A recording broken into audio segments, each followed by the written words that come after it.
നടക്കുന്നത്. അപ്പോൾ ഇതിന്റെ പ്രധാന ലക്ഷ്യം എത്തിക്കുകയും എന്നുള്ള ലക്ഷ്യത്തോടു കൂടിയാണ് നമ്മുടെ പോഷന്മാർ നമുക്കിവിടെ ഉദ്ഘാടകനായിട്ട് എത്തിയിട്ടുള്ളത്. നമ്മുടെ ഗ്രാമപഞ്ചായത്ത് പ്രസിഡന്റാണ്. പ്രസിഡന്റിനെ ഈ യോഗത്തിലേക്ക് സ്വാഗതം ചെയ്യുന്നു. അതുപോലെ തന്നെ ഈ ഒരു പ്രോഗ്രാം നടത്തുന്നതിന് വേണ്ടി നിർദ്ദേശം മാത്രമാണ് ഞാൻ കൊടുത്തിട്ടുള്ളത്.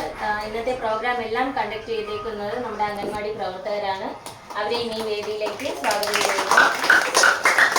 അതുപോലെ ഒരുപാട് അമ്മമാര് ഇന്നത്തെ കുറേ നല്ല നല്ല ഡിഷസ് കൊണ്ടുവരികയും ഇന്നത്തെ പ്രോഗ്രാമിൽ പങ്കെടുക്കുകയും ചെയ്യുന്നുണ്ട്. അപ്പോൾ അവരെയും ഈ യോഗത്തിലേക്ക് സ്വാഗതം ചെയ്യുന്നു. അതുപോലെ തന്നെ ജനപ്രതിനിധികളെ എല്ലാവരെയും അറിയിച്ചിട്ടുണ്ട്. അപ്പോൾ അവര് കാണാനായിട്ട് എത്തുമായിരിക്കും. നമുക്ക് 2 മണി വരെയും പ്രോഗ്രാം ഉണ്ട്. അപ്പോൾ അവർ വന്നോട്ടെ. നമുക്കപ്പം നമ്മുടെ പ്രോഗ്രാമിലേക്ക് കടക്കാം. ഉദ്ഘാടനം ചെയ്യുന്നതിനായി ഗ്രാമപഞ്ചായത്ത് പ്രസിഡന്റിനെ ആദരപൂർവ്വം ക്ഷണിച്ചോളൂ.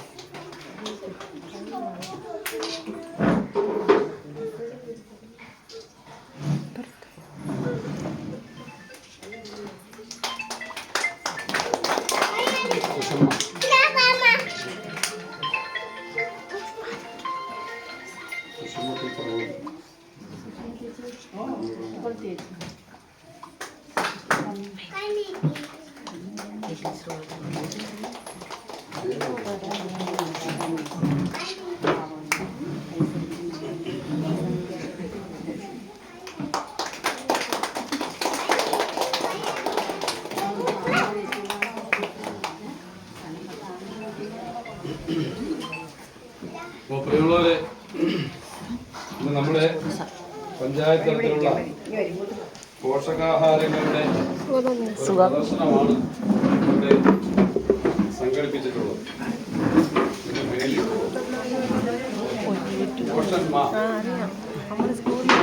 നമ്മുടെ അമ്മമാരിലും കുട്ടികളിലും ഉണ്ടായി വരുന്ന പോഷകാഹാര കുറവ് പരിഹരിക്കുന്നതിന് ഇരിക്കുന്ന ആഹാരങ്ങളെല്ലാം നിത്യേന ഉപയോഗിച്ചാൽ പോഷകാഹാരം ഇഷ്ടം പോലെ കിട്ടും. നമുക്ക് പോഷണം ലഭിക്കും.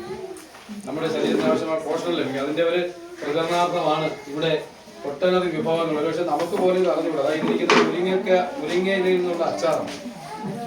അതുൾപ്പെടെയുള്ള കാര്യങ്ങൾ ഒട്ടനവധി നമ്മൾ ചിന്തിക്കാൻ കഴിയാത്ത കാര്യങ്ങളൊക്കെയാണ് ഇവിടെ ഇരിക്കുന്നത്. എല്ലാവരുടെയും പേര് തന്നെ അറിഞ്ഞൂടാ. ചോദിച്ച് മനസ്സിലാക്കേണ്ടതുണ്ട്. നമ്മള് കഴിഞ്ഞ വർഷം നടത്തിയില്ലാന്ന് തോന്നുന്നു. കാര്യങ്ങൾ വാങ്ങി കഴിക്കുന്നത്. അപ്പൊ അതിനെതിരായിട്ടുള്ള ഒരു പ്രചരണമായി കൂടി നമുക്ക് ഇതിനെ കണ്ടെത്തേണ്ടതുണ്ട്. എന്നിരുന്നാലും നമ്മുടെ പഞ്ചായത്തിന് ഇത്രയും വിഭവങ്ങൾ ഒരുക്കാൻ കഴിയുന്ന ആളുകളുണ്ട് എന്നുള്ളത് വലിയ സന്തോഷം നൽകുന്ന കാര്യമാണ്. അതുപോലെ അറിയാൻ പറ്റില്ല. ആ തരത്തിൽ ഈ പരിപാടി സംഘടിപ്പിച്ചിട്ടുള്ള അംഗൻവാടിയിലെ എല്ലാ അധ്യാപകരെയും അതുപോലെ തന്നെ അവിടുത്തെ വർക്കർമാരെയും അതിന് നേതൃത്വം നൽകുന്ന നമ്മുടെ ബഹുമാനപ്പെട്ട ICD സൂപ്പർവൈസറെയും ഇതിന് നേതൃത്വം കൊടുത്ത എല്ലാവരെയും ഇവിടെ വന്നിട്ടുള്ള അമ്മമാരെയും സഹോദരിമാരെയും നമ്മുടെ കൊച്ചുമക്കളെ എല്ലാവരെയും ഗ്രാമപഞ്ചായത്തിന് വേണ്ടി അഭിനന്ദിക്കുകയാണ്. എല്ലാവർക്കും നല്ല ദിവസം നേരുന്നു. അതോടൊപ്പം മറ്റു കാര്യങ്ങളിലേക്കൊന്നും കടന്നു പോകുന്നില്ല. ഒരു ഓണമാണ് വരാൻ വേണ്ടി പോകുന്നത്. ഓണം നമ്മുടെ ഓണം എന്ന് പറയുന്നത് നമ്മുടെ എല്ലാ മലയാളികളുടെ ഒരു സ്വകാര്യ അഹങ്കാരമാണ്, നമ്മുടെ ഒരു ഗൃഹാതുരത്വമാണ്. പക്ഷെ ഈ ഓണക്കാലം നമുക്കറിയാം എന്താണ്.